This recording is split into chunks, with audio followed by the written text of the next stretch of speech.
A wealthy patriarch owned a vast, fertile estate nestled at the base of a towering mountain range, which he entrusted to two servants.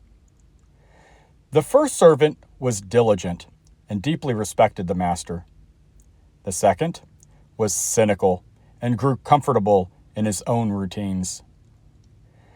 One spring, as the skies grew unseasonably still, the patriarch looked toward the high peaks and saw the dark, swirling clouds of an impending superstorm, a cataclysmic flood of wind and debris that descended upon the valley every generation.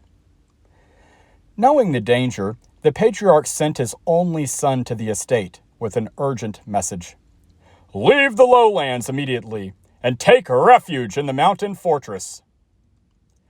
When the son arrived, he gathered the two servants. "The great storm is coming," the son warned, pointing to the horizon. "You must abandon the estate and descend to the fortress tonight, or you will not survive."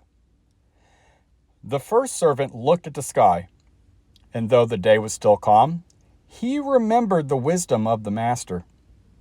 He gathered what he could and immediately fled to the safety of the fortress. The second servant, however, laughed.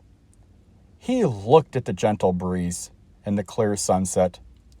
"The master is paranoid, and you are foolish to be frightened by a clear sky." Scoffing, he said, "I have crops to tend and goods to guard. I am staying right here." The son pleaded with the servant, but he refused to listen and bolted his doors. At midnight, the storm struck without mercy. Howling winds and raging torrents battered the valley. The estate was swallowed up by the flood, and the structures were completely destroyed. The first servant watched from the high, secure walls of the fortress, safe alongside the master's son. The second, having ignored the warning, perished in the ruins.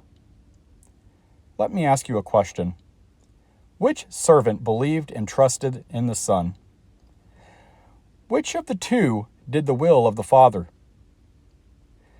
Both servants believed he was the Son. Was that enough? James 2:19 says, "Thou believest that there is one God. Thou doest well. The devils also believe and tremble."